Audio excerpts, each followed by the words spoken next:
오브젝트와 메쉬를 다루는 기본적인 방법들에 더해 유용한 몇 가지 추가적인 내용들을 설명해 드리도록 하겠습니다. 우선 오브젝트 몇 개를 추가해 보도록 하겠습니다.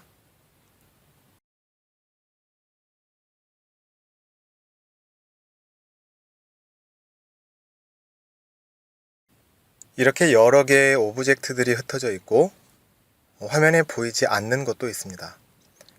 이럴 경우 키보드의 홈 버튼을 누르면 모든 오브젝트들이 화면 중앙에 보여지게 됩니다. 카메라, 램프, 화면 중앙에 보일 수 있도록 줌이 자동으로 적용됩니다. 이제 여기 있는 큐브를 선택하겠습니다.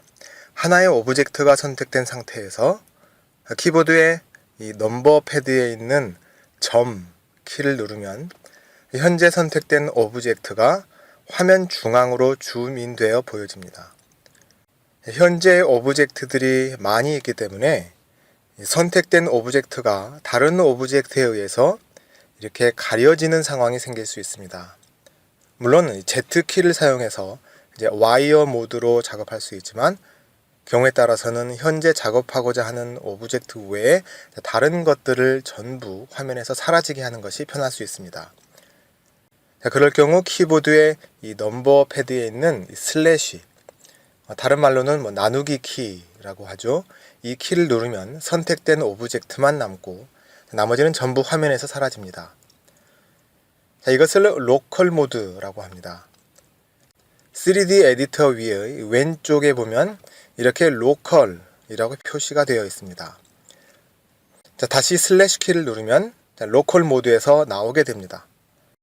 다른 오브젝트를 로컬 모드로 작업하려면 동일하게 먼저 선택을 한 후에 슬래시 키를 누르면 됩니다.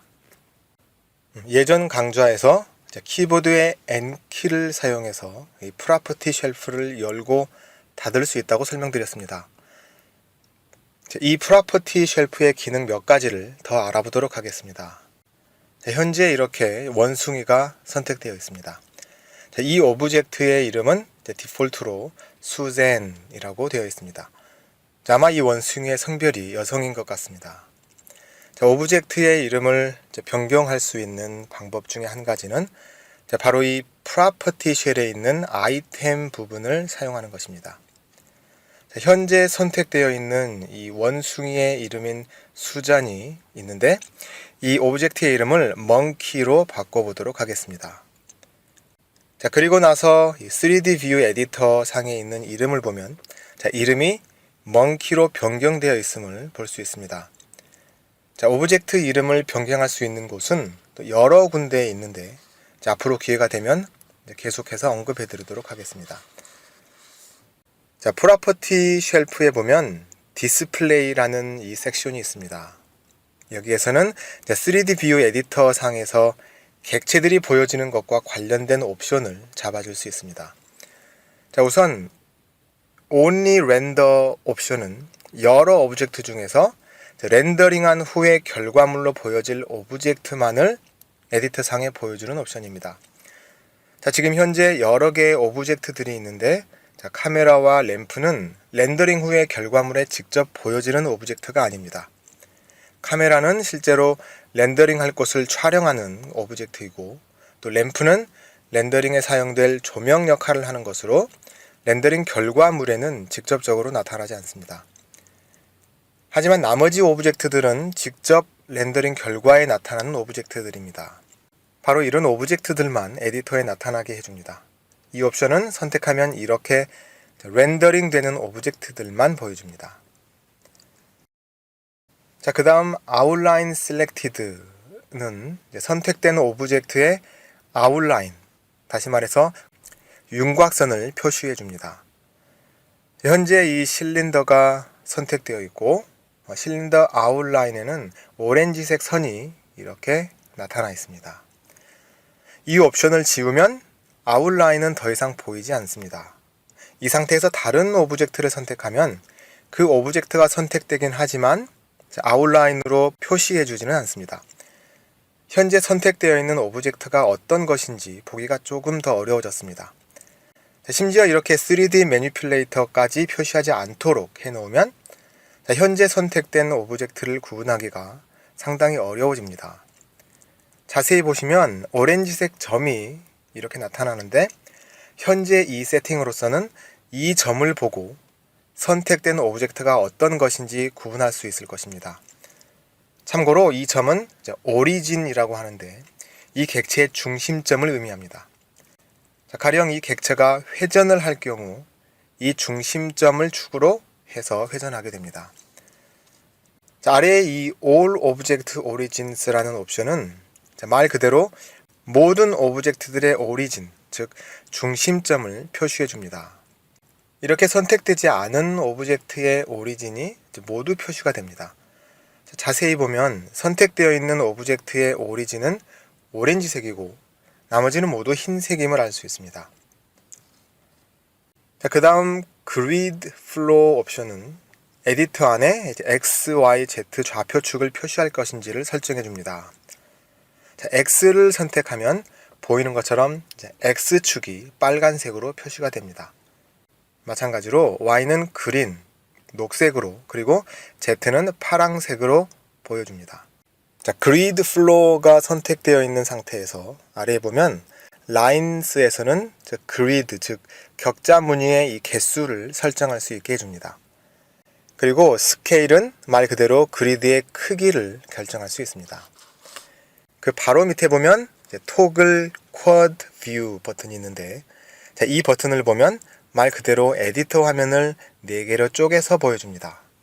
이 상태에서는 이렇게 위에서 보는 방향, 또 정면에서 보는 방향, 그리고 오른쪽에서 보는 방향을 자동으로 세팅해주고 우측 위에 보이는 이 4번째 부분은 사용자가 자유롭게 사용할 수 있는 에디터 화면을 제공해줍니다.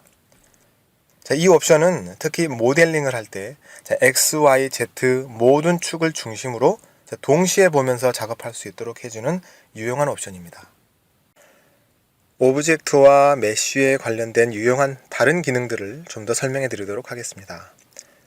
우선 키보드의 GRS 키를 통해서 오브젝트를 이동하고 회전하고 또 확대 축소하는 것은 이미 설명해 드렸습니다. 그와 동일한 기능을 툴 쉘프에서도 볼 수 있는데 동일한 단축키가 설정되어 있음을 알 수 있습니다. 그 바로 아래에 보면 듀플리케이트 버튼이 있습니다. 단축키로는 Shift D 키입니다. 이것은 오브젝트를 복제하는 기능입니다. 우선 하나의 오브젝트를 선택한 후에 Shift D를 누르게 되면 이렇게 하나가 복제가 되고 마우스를 따라 이동하다가 마우스를 클릭하면 바로 그곳에 위치하게 됩니다. 하나를 더 복제해 보겠습니다. 이제 동일한 오브젝트가 3개가 되었습니다. 각각의 이름을 확인해 보면 모두 고유한 이름으로 만들어져 있음을 알 수 있습니다. 블렌더에서의 모든 오브젝트는 각각의 고유한 이름을 갖게 됩니다. 오브젝트를 삭제할 때는 X키를 눌러서 삭제하면 됩니다. 키보드의 Z키는 오브젝트를 와이어프레임 모드로 전환해 줍니다. 다시 한번 Z키를 누르면 다시 원상태로 돌아옵니다. 이러한 모드를 뷰포트 쉐이딩이라고 하는데 블렌드에서 제공하는 뷰포트 쉐이딩은 바로 이곳에서 확인할 수 있습니다. 이 리스트에서 알 수 있듯이 현재 솔리드 모드가 선택되어 있습니다. 그리고 바로 아래에 있는 와이어프레임 모드가 방금 전에 Z키를 눌려서 전환해서 보았던 모드입니다. 가장 아래에 있는 이 바운딩 박스는 각각의 오브젝트를 감싸고 있는 육면체 박스 모양으로 나타나게 해줍니다. 그리고 윗부분에 있는 이 텍스처와 매테리얼 모드는 텍스처와 매테리얼 등을 적용한 결과를 보여줍니다. 현재 화면에 보이는 오브젝트들에는 아무런 매테리얼과 텍스처도 세팅되어 있지 않기 때문에 그냥 단순히 명암만으로 보여주고 있습니다. 그리고 마지막으로 렌더드는 실제로 최종 결과를 얻기 위해서 렌더링한 결과를 실시간으로 보여주는 모드입니다. 이 모드를 선택하면 컴퓨터 자원을 실시간으로 굉장히 많이 사용하기 때문에 컴퓨터 성능에 따라 작업하는 데 속도가 많이 느려질 수도 있습니다.